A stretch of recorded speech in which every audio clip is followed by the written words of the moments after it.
Welcome to morning bulletin. ఇక వార్త వివరాలకు వెళ్తే 2 రోజుల సదస్సు అనంతరం అమరావతిలో గ్రీన్ హైడ్రోజన్ డిక్లరేషన్ అధికారికంగా ప్రకటించారు. చంద్రబాబు నాయుడు ఈ సందర్భంగా డిక్లరేషన్ అమలుపై ఏడాది తర్వాత మళ్లీ సదస్సు నిర్వహించి సమీక్షిస్తామని తెలిపారు. ఈ డిక్లరేషన్ ద్వారా పర్యావరణ పరిరక్షణకు గ్రీన్ హైడ్రోజన్ వినియోగం పెంపు లక్ష్యంగా పెట్టుకున్నారు. ఈ డిక్లరేషన్ దేశంలో గ్రీన్ ఎనర్జీ ప్రమోషన్లో కీలక పాత్ర ఈ ప్రకటనతో అమరావతి పర్యావరణ హితమైన నగరంగా ఎదగడానికి చర్చనీయాంశంగా మారింది. చంద్రబాబు నాయుడు అభిప్రాయాలు పర్యావరణ ప్రేమికులను ఆకర్షించాయి. Historical meeting. Recently, originally if you see, Hyderabad I started high-tech city focusing IT. Recently in Amravati, we started Quantum Valley focusing artificial intelligence. Now today, I am very happy. We are focusing Hydrogen Valley starting from here. One is Quantum Valley, quantum computing, technology with deep tech, everything. How to protect environment. There you need green energy and also downstream industries, total ecosystem. You can imagine if you can protect nature and you can use technology in a big way, sky is the limit for development. Or otherwise we'll have all problems. That is where two valleys are coming here. One is Quantum Valley for computing and also technology. One is Green Hydrogen Valley from here to protect nature for sustainability. That is very, very important. Here I am asking SRM. They have done good work. This is only the beginning.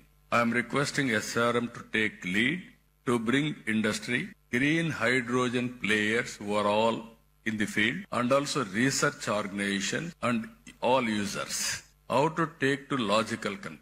Today, it is a matter of cost. If we scale up and at the same time, if we can go for innovation, we are all here. Our youngsters are also here. Continuously you will think you will get so many solutions. How to get best solution for reducing the cost, thereby affordability. That is only a game changer. For this hydrogen storage, transportation, and so many things, we can work it out. There I am saying today, after today, tomorrow, all discussions will conclude. We will declare Amaravati Green Hydrogen Declaration 2025.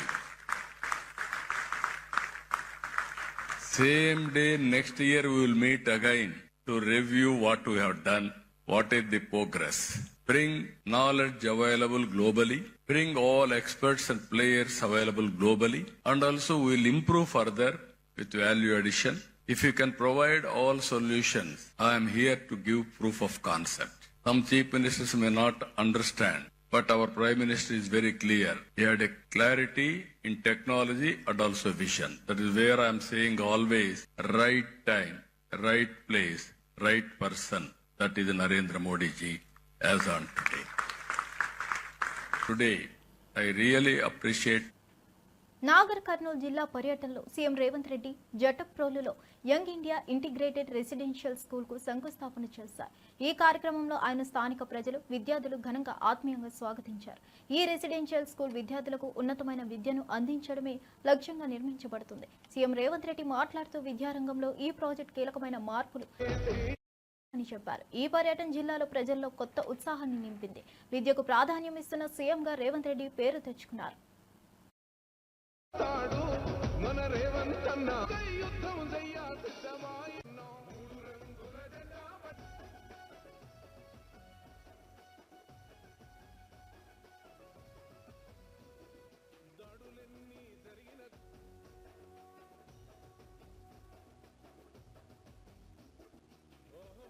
గౌరవనీయులైన ముఖ్యమంత్రి గారు young India పాఠశాల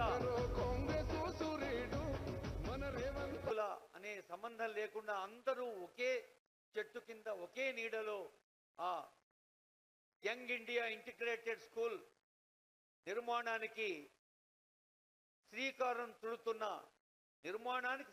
చుడుతున్న సందర్భం ఇది.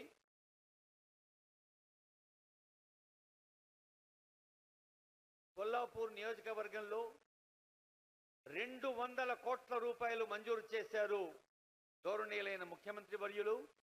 మరి నాగర్ కర్నూలు జిల్లాలోని ఈ జట్ప్రోల్ village Pentavelli మండలం దగ్గర 508లో సర్వేలో ఉన్నటువంటి కోర్టులు, cricket, soft scape garden development, అలాగే రోడ్లు, జాగింగ్ ట్రాక్, ఇంకా శుద్ధి చేసిన నీటిని ఫ్లషింగ్ చేసేది, ల్యాండ్స్కేప్ కోసం ఉపయోగించేది 1 కాదు 2 కాదు, ఆనరబుల్ ఎమ్మెల్యేస్, ఎమ్మెల్సీస్ పెద్దలందరూ పాల్గొంటున్నా. అదిగో గట్టిగా చప్పట్లు కొట్టండి ఒకసారి. అది మనబడి మన పిల్లల కోసం తెలంగాణ ప్రజాపాలన ప్రభుత్వం ప్రారంభిస్తున్న ఒక అద్భుతమైన విద్యా కల్పవృక్షమే యంగ్ ఇండియా ఇంటిగ్రేటెడ్ స్కూల్ అని తెలియచేస్తూ మరి కొద్దిసేపట్లోనే వేదికపైకి వెంచేస్తారు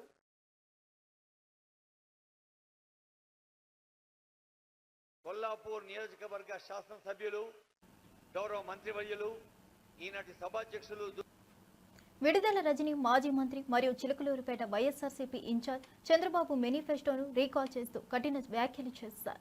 బాబు షూరిటీ మోసంతో ప్రజలను మోసం చేశారని ఆరోపించారు. నారా చంద్రబాబు నాయుడు ఇచ్చిన హామీలు నెరవేర్చలేదని అన్నారు. మరోవైపు జగనన్న క్యాలెండర్ ప్రకారం నవరత్నాల పథకాలు తొలి ఏడాదిలోనే 99% అమలు చేయబడ్డాయని పేర్కొన్నారు. రేపు రాబోయే జగనన్న ప్రభుత్వం కార్యకర్తల ప్రభుత్వం, కష్టపడిన నాయకుల ప్రభుత్వం అవుతుందని రజనీ గారు ధీమా వ్యక్తం చేశారు. ఈ వ్యాఖ్యలు వైఎస్ఆర్సీపీ శ్రేణుల్లో ఉత్సాహాన్ని నింపాయి.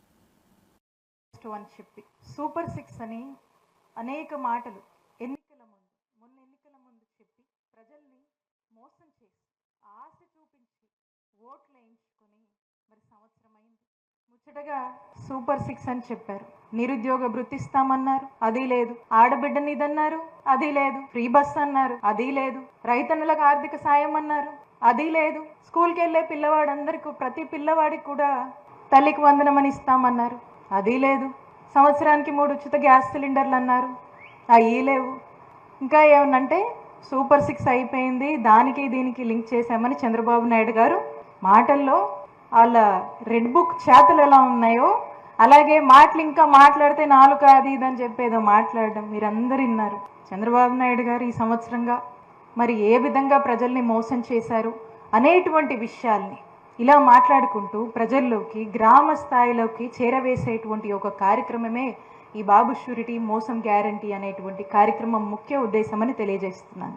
మన జగనన్న ఏదైతే నవరత్నాలని మన మేనిఫెస్టో ఇచ్చామో, మనం ఏదైతే చెప్పామో వచ్చిన సంవత్సరంలోనే డేట్లతో సహా చెప్పి ఒక క్యాలెండర్లో పండగలు ఏ విధంగా రాసి ఉంటాయో ఆ మాదిరిగానే ఒక షెడ్యూల్ ఇచ్చి ఏ పథకం ఎప్పుడు ఇస్తున్నారో చెప్పి, ఎప్పుడు అకౌంట్లోకి డబ్బులు వేస్తున్నారో చెప్పి అన్నీ అమలు చేసి ఒక సంవత్సర కాలంలోనే 99% మేనిఫెస్టో అమలు చేసినటువంటి ప్రభుత్వం జగనన్న ప్రభుత్వం అని వైఎస్ఆర్ కాంగ్రెస్ పార్టీకి సంబంధించినటువంటి ప్రతి ఒక్క నాయకుడు, ప్రతి ఒక్క కార్యకర్త కాలర్ ఎగరేసుకొని చెప్పగలిగాడు. ఈరోజు మనం అడుగుతా ఉన్నాం ఈ కూటమి ప్రభుత్వాన్ని, చంద్రబాబు నాయుడు గారిని, మీరు చెప్పిన సూపర్ 6ఏ, మీరు ఇచ్చిన మాటలే, మీరు చెప్పిన హామీ మీదే సంవత్సర కాలమైంది, ప్రజలకు ఎందుకు ఇవ్వట్లేదు, వాళ్ళని ఎందుకు వాళ్ళ తలరాతలకు వదిలేశారు, వాళ్ళని ఎందుకు వాళ్ళకన్నీ దాన్ని ఫాలో అప్ చేసి కాస్త మళ్ళీ రివైజ్ ఎస్టిమేట్ కూడా వేయించి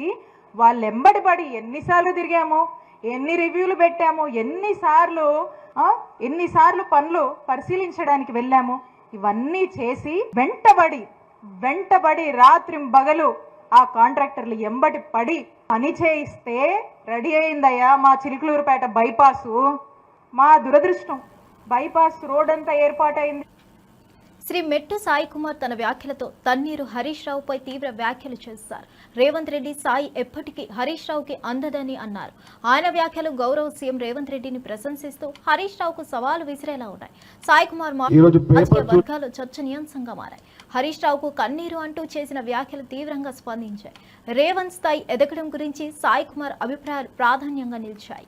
ఈ వ్యాఖ్యలు రాజకీయ వర్గాలు వివాదాస్పదమయ్యాయి. కేసీఆర్ని కదా గద్ద దించి రేవంత్ రెడ్డి గారు సీఎం పీఠం ఎక్కింది. సమానం ఎక్కడ? అంతకు మించి అంటున్నాము.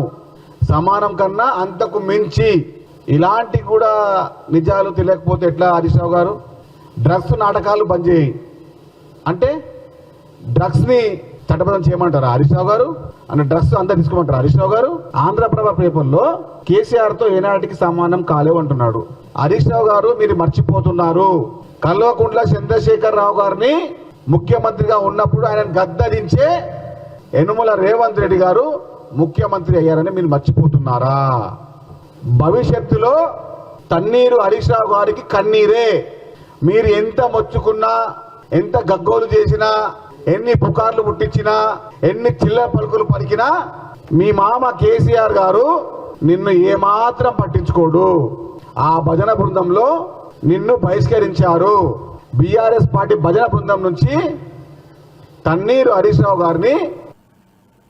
ఏపీలో జరిగిన లిక్కర్ స్కామ్ అంతర్జాతీయ స్థాయికి చేరింది. సోమిరెడ్డి, చంద్రమోహన్ రెడ్డి, మోదీ టెర్రరిస్టులపై తీసుకున్న చర్యలను గుర్తు చేస్తూ ఆర్థిక ఉగ్రవాదులపై కూడా చర్యలు తీసుకోవాలని ప్రజలు కోరుతున్నారని తెలిపారు. ఈడీ ఏపీలో జరిగిన భారీ లిక్కర్ స్కామ్పై చర్యలు తీసుకోవాలని డిమాండ్ చేశారు.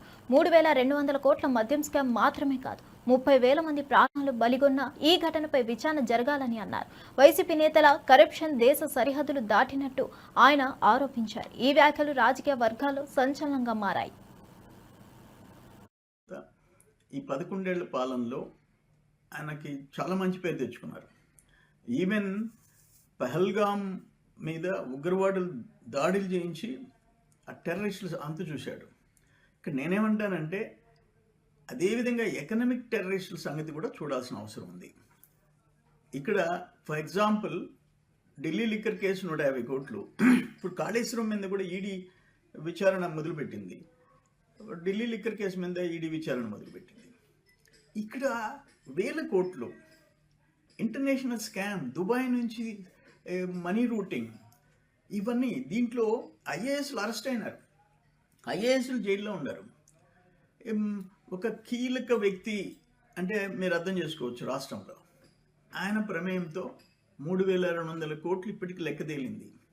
ఇటువంటి కేసులో ఈడీ విచారణ చేపట్టాలా? నేను ఒక మాట చూసా మీడియాలో, ఒక వ్యక్తి ఆయన సోషల్ మీడియాలో నేను 50 కోట్లు పెట్టి ఒక కుక్క కొన్నాను అని చెప్పాడు.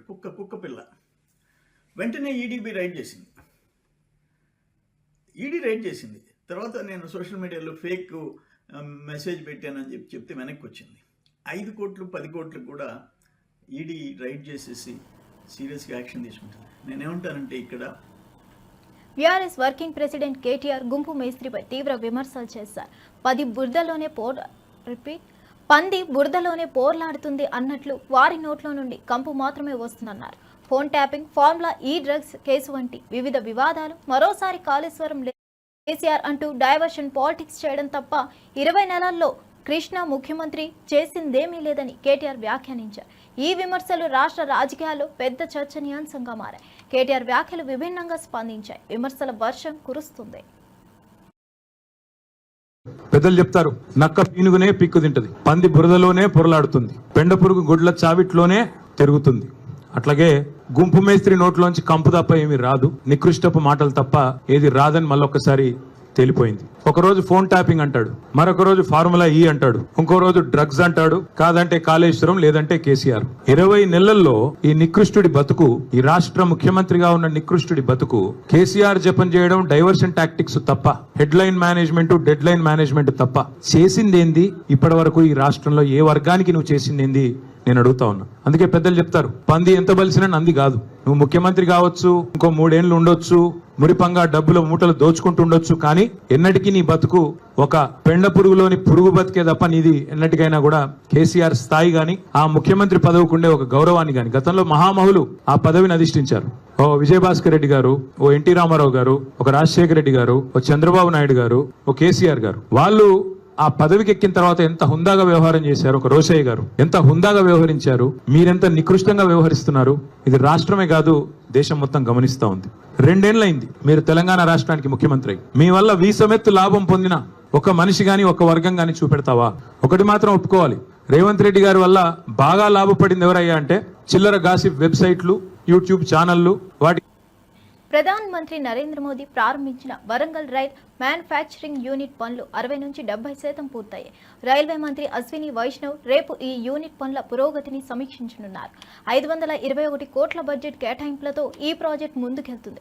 మరిన్ని నిధులు రాబోయే అవకాశం ఉంది. రైల్ ఇంజిన్లు, కోచ్లు, వ్యాగన్లు ఇక్కడ ఉత్పత్తి కానున్నాయి. గతంలో కేసీఆర్ కుటుంబ సభ్యులు రైల్ వ్యాగన్ పరిశ్రమపై చేసిన వ్యాఖ్యలకు గిత్తలు పలికేలా కిషన్ రెడ్డి ఈ పరిశ్రమ విజయాన్ని రుజువు చేస్తుంది. ఈ యూనిట్ రాష్ట్రంలో కీలకంగా మారింది. రేవంత్ రెడ్డి గారు వచ్చిన తర్వాత ఉత్తరాలు రాశాను. ఇప్పుడు కూడా మనం చేస్తా ఉన్నాను. భూసేకరణ పనులు వరంగల్లో వేగవంతంగా ఈ యొక్క ఎయిర్పోర్ట్కి సంబంధించి పూర్తి చేయాల్సిన అవసరం ఉంది. మెగా టెక్స్టైల్ పార్క్ సంబంధించి కూడా పూర్తిగా ముందుకు రావాల్సినటువంటి అవసరం ఉంది. ఇప్పటికే 50% వరంగల్ రింగ్ రోడ్డు కూడా నేషనల్ హైవేతో అనుసంధానం చేసి Warangal 50% ring road 100% government of India అక్కడ పూర్తి చేసింది. వరంగల్ రింగ్ రోడ్డు మిగతా రింగ్ రోడ్డు రాష్ట్ర ప్రభుత్వం వేసుకోవాలి, మన ORR లాగా. రేపు 1 o'clock 12:30 1 o'clock ప్రాంతంలో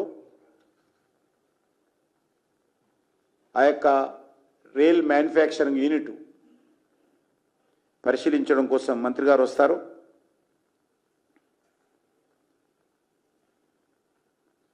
వచ్చే సంవత్సరం ఇక్కడ ఉత్పత్తి ప్రారంభించాలనేదే లక్ష్యంగా పెట్టుకున్నాం. ఇలాంటి పరిశ్రమలు పూర్తి కావాలంటే సుదీర్ఘకాలం కొనసాగిన పార్టీకి రాజీనామా చేయడం పూసపాటి అశోక్ గజపతిరాజుకు బాధాకరంగా మారింది. భావోద్వేగానికి గురై కన్నీరు పెట్టుకున్నారు. పసుపు రంగు పవిత్రతకు ప్రతిరూపమని పేర్కొంటూ ఆ పవిత్రతను కాపాడేలా పనిచేసేందుకు కట్టుబడి ఉన్నానని అన్నారు.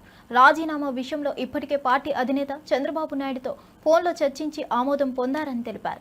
అంతకుముందు కుటుంబం సమేతంగా సింహాచలం అప్పన్న స్వామిని దర్శించుకొని ఆలయ ప్రాంగణంలో రాజీనామా పత్రాలపై సంతకాలు చేశారు. ఈ సంఘటన రాజకీయ వర్గాల్లో చర్చనీయాంశంగా మారింది. చిన్నప్పుడు మా తల్లిదండ్రులు ఎప్పుడు మొదటి తీసుకొచ్చారో తెలియదు, కానీ మా తల తీస్తారు, చిన్నపిల్లలది గుండు చేస్తారు. మాకు ఇక్కడే అయింది. మా పిల్లల్ని కూడా ఇక్కడ తీసుకొచ్చి చేస్తాం. అలాగా చేస్తూనే వచ్చాం. అయితే మన రాజ్యాంగం ఆఫీసెస్ వచ్చేటప్పుడు ప్రజలు మమ్మల్ని 78 తర్వాత పుట్టిన వాళ్ళు ఉన్నారా ఇక్కడ? సో మీరు అందరూ ఆ రోజు పుట్టిన వాళ్ళే. సో అప్పుడు వచ్చి స్వామివారి దర్శనం చేసి అసెంబ్లీకి వెళ్ళాం. యాక్టివ్ పాలిటిక్స్ లో ఎన్ని ఒత్తిడులు ఉన్నా ఆ స్వామివారు మాకు బలం ఇచ్చారు నిలబడడానికి. మాకు ఒక మంచి పేరు ప్రసాదించారని మేము ఊహిస్తున్నాం. తద్వారా ఇప్పుడు యాక్టివ్ పాలిటిక్స్ నుంచి విరమించుతున్నాం. కానీ కాన్స్టిట్యూషనల్ రోల్ ఉంటుంది, ఆ రోల్ ఇంకా చేస్తున్నాము. ఆ రోల్ చేసే ముందన ఇక్కడ మళ్ళీ స్వామివారు దర్శనం చేసి, ఎందుకంటే మా కుటుంబానికి ఇక్కడి నుంచి ఎన్ని వందల సంవత్సరాలు, దశాబ్దాలు ఒక రిలేషన్షిప్. మనం అందరు భక్తులుగా స్వామి వారికి సేవ చేయగలిగాము. రాహుల్ గాంధీ గురించి మాట్లాడే అర్హత కేటీఆర్ కు లేదంటూ కాంగ్రెస్ నాయకులు విమర్శలు గుప్పిస్తున్నారు. కేటీఆర్ చేసిన వ్యాఖ్యలు ఇప్పుడు చర్చనీయాంశంగా మారాయి. రాహుల్ గాంధీపై వారు చేసిన విమర్శలను కాంగ్రెస్ ఖండిస్తూ అర్హత లేకుండా మాట్లాడుతున్నారంటూ విమర్శిస్తున్నారు. ఈ వివాదం రాజకీయ వర్గాల్లో ఆసక్తికరంగా మారింది. రాహుల్ గాంధీ విపక్షాలను ఏకం చేసే ప్రయత్నాలు చేస్తుండగా తెలంగాణలో ఈ వివాదం కొత్త మలుపు తిరిగింది. కాంగ్రెస్ నాయకులు కేటీఆర్ పై తీవ్ర ఆగ్రహం వ్యక్తం చేస్తుండగా ప్రజల్లో ఈ సంఘటనపై ఆసక్తి నెలకొంది. మాట్లాడకూడదని చెప్తున్నాం. ఎందుకంటే మా రాహుల్ గాంధీ గారి గురించి మాట్లాడే అర్హత నీకు కాదు, నీ అబ్బకు కూడా లేదు, ఈ దేశంలో ఎవరికి లేదు. ఇయలో నీతి నిజాయితీకి మారు పేరే మా సోనియా గాంధీ కుటుంబం. ఇయలో మరి కేటీఆర్ మాట్లాడే ముందు నీకెప్పుడు మూటలు గుర్తుంది అంటే 10 ఏళ్ళ నుంచి ఆ మూటలే కదా మీరు బయట దేశాలకు తరలించింది, అది గుర్తుకొస్తుంది మీకు ఎప్పుడు. ఈ తెలంగాణ రాష్ట్రాన్ని దోషిన డబ్బంతా ఇతర దేశాల్లో పెట్టుబడులు పెట్టడానికి పంపించారు కదా, అదే మీకు గుర్తుకొస్తుంది. మా ముఖ్యమంత్రి గారి మీద అబండాలు వేసుకుంటూ మాట్లాడడం మానుకోమని చెప్తున్నాం.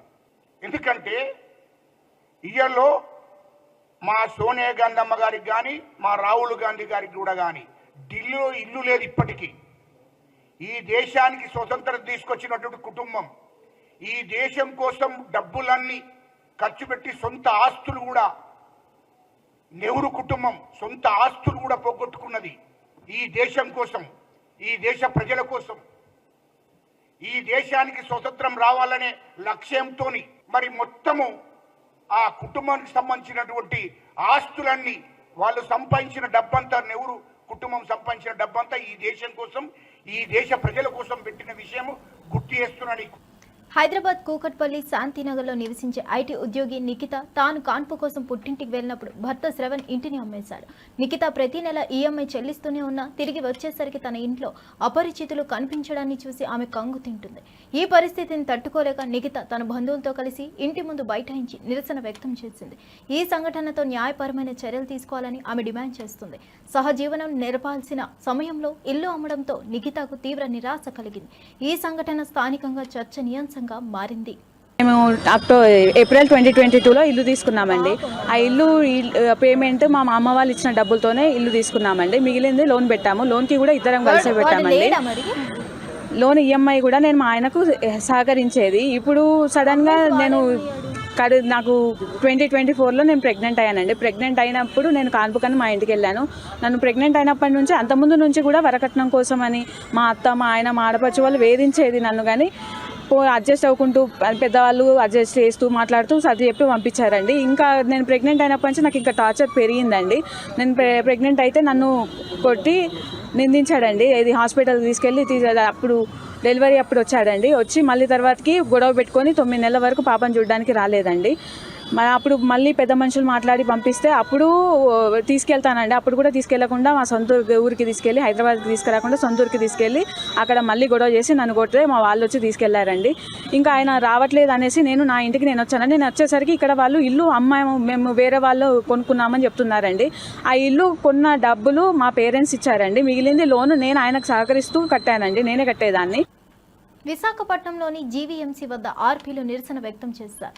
అన్యాయంగా తొలగించిన ఆర్పీలను విధుల్లోకి చేర్చుకోవాలని డిమాండ్ చేస్తున్నారు. కార్పొరేటర్ పీతల మూర్తి యాదవ్పై ఆర్పీలు తీవ్ర ఆరోపణలు చేస్తున్నారు. తనకు నచ్చిన ఆర్పీలను ఉంచి ఇతరులను కక్షపూరిత రాజకీయాలతో తొలగించాలని వాపోతున్నారు. దీనిపై ప్రభుత్వం వెంటనే స్పందించి కార్పొరేటర్ వేధింపుల నుండి కాపాడాలని 22వ వార్డు ఆర్పీలు విజ్ఞప్తి చేస్తున్నారు. జీవీఎంసీ వద్ద నిరసన అనంతరం జీవీఎంసీ కమిషనర్కు వినతి పత్రం అందజేస్తారు. ఆర్పీల ఆందోళన స్థానికంగా హాట్ టాపిక్ గా మారింది.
ప్రెసిడెంట్లు గ్రూపులు 30 గ్రూపులు ఉన్నాయండి. ఆ 30 గ్రూపులు ప్రెసిడెంట్లు మాత్రం తీసుకొని వచ్చాము కమిషనర్ గారిని కలవడానికి. ఆయన ఈరోజు ఊర్లో లేరు. ఒక ర్యాలీగా కళాభారతి నుంచి ర్యాలీగా అనేది జీవీఎంసీకి రావడం జరిగింది. సార్ లేరు. ఆయన వచ్చాక మళ్ళీ వచ్చి వినతి పత్రం ఇవ్వాలనుకుంటున్నాము. న్యాయపరమైన డిమాండ్లే మేము అడుగుతున్నాము. జీవో నిజంగా పాస్ అయి ఉంటే అది మా ఇద్దరికే పాస్ అవ్వదు కదా, మొత్తం అందరికీ వార్డులో ఉన్న అందరికీ కూడా ఆ రూల్ అనేది వర్తిస్తుంది. కానీ మా ఇద్దరికే ఇది చేసి 4 నెలల నుంచి మా మీద ప్రెజర్ అనేది చాలా బాగా ఇది చేస్తున్నారు. నైట్ 9కి ఆ టైంలో ఇంటికి జీవీఎంసీ వాళ్ళు రావడం ఎంతవరకు కరెక్ట్? ఆ టైం కుటుంబాలతో ఉంటాము, ఫ్యామిలీలతో ఉంటాము. ఆ టైంలో వచ్చి మాకు నోటీసులు ఇంటికి వచ్చి అతికించడానికి మేము ఏ తప్పు చేశాము అనేది మాకు న్యాయం చెయ్యాలి. 4 years నుంచి అనేది నాకు మూర్తి యాదవ్ గారు శాలరీ అనేది ఆపడం చేశారు. కానీ జీవీఎంసీ వారు వర్క్ అయితే మాత్రం చేయించుకుంటున్నారు. ఇప్పుడేమో ఇంకా 4 months అయ్యింది. ఏ రోజు ఇప్పటికి 7 years నుంచి వర్క్ చేస్తున్నాను. మా హస్బెండ్ రిటైర్డ్ ఆర్మీ వాళ్ళకి ఇచ్చే రెస్పెక్ట్ ఇదే అని బయటకు వస్తే అంటే ఏదో యుద్ధం చేసినప్పుడు దండలు వేయడం, క్లాప్స్ కొట్టడం కాదండి. మేము ఇలా రోడ్ల మీదకి వచ్చినప్పుడు ప్రాబ్లం ఏంటి? నిజంగా మా వైపు న్యాయం ఉంది అనుకుంటే న్యాయం చేయండి, లేదు న్యాయం లేదు అనుకుంటే మాతో పాటు మిగతా ఆర్పీలందరికీ కూడా డిమాండ్ సేమ్ మాలాగే 5గురిని కూడా తొలగించాలని మా డిమాండ్ అండి మా వార్డు నుంచి. థ్యాంక్ యూ అండి. నేను 22వ వార్డు మా వార్డు. ఆషాఢ మాసం సందర్భంగా బల్కంపేట ఎల్లమ్మను దర్శించుకునేందుకు భక్తులు పెద్ద ఎత్తున తరలి వస్తున్నారు. శుక్రవారం భక్తులతో ఆలయ పరిసరాలు కిటకిటలాడుతూ అమ్మవారిని పండితులు రంగురంగుల గాజులతో విశేషంగా అలంకరించారు. భక్తులు కుంకుమార్చన, అభిషేకాలు నిర్వహించి అమ్మవారికి నైవేద్యం సమర్పించారు. ఈ ప్రత్యేక సందర్భం భక్తులను ఆనందంలో ముంచెత్తుతుండగా ఆలయం పండుగ వాతావరణంలో నిండింది. ఆలయ పరిసరాలు భక్తుల సందడి ఆషాఢ మాసం ఉత్సాహంతో కోలాహలంగా మారాయి.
రంగారెడ్డి జిల్లాలో గురువారం రాత్రి కురిసిన భారీ వర్షాలు మోయినాబాద్, చేవెళ్ల, షాబాద్ ప్రాంతాల్లో తీవ్ర ప్రభావం చూపాయి. లోతట్టు ప్రాంతాలు జలమయమయ్యి పలు ప్రాంతాల్లో వరద ప్రవాహం కొనసాగుతుంది. బాకారం నుంచి నాగిరెడ్డిగూడ గ్రామానికి వెళ్లే మార్గంలో చెరువుల్లో వరద నీరు ప్రవహిస్తుండటంతో రాకపోకలకు ప్రజలు తీవ్ర ఇబ్బందులు ఎదుర్కొంటున్నారు. పరిస్థితి చక్కదిద్దేందుకు అధికారులు చర్యలు చేపట్టాల్సిన అవసరం ఉంది. వరద ప్రభావంతో ప్రజలు సురక్షిత ప్రాంతాలకు తరలిపోవాల్సి రావడంతో ఆందోళన నెలకొంది.